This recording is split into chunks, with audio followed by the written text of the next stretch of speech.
Chilakaluripet bypass కోసం ఎంతో కృషి చేశామన్నారు ఎమ్మెల్యే ప్రత్తిపాటి పుల్లారావు. పట్టణంలో ప్రమాదాల నివారణ కోసం జరుగుతున్న బైపాస్ రోడ్డు నిర్మాణ పనులను నేషనల్ హైవే ప్రాజెక్టు డైరెక్టర్ పార్వతీశంతో కలిసి ఆయన పరిశీలించారు.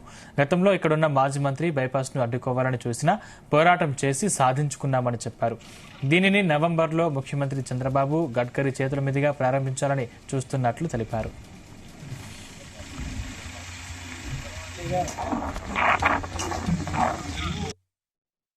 వాళ్ళకి ఇచ్చినటువంటి ప్రాజెక్ట్ డిజైన్ అంటే వాళ్ళకి మైల్ స్టోన్ 16.384 మీటర్ల రోడ్ ఇది.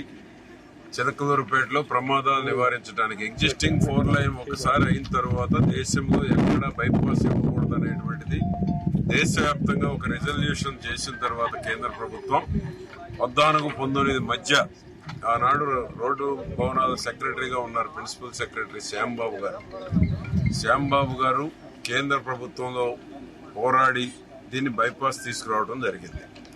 ఆ తర్వాత నీరబ్ కుమార్ ప్రసాద్ గారు మన గౌరవ ముఖ్యమంత్రి గారు 25% కాంట్రిబ్యూషన్ ల్యాండ్ లో రాష్ట్ర ప్రభుత్వమే భరించినటువంటి తొలి ప్రాజెక్టు నాకు తెలిసి ఇండియాలో తొలి ప్రాజెక్టే కదా ఇది.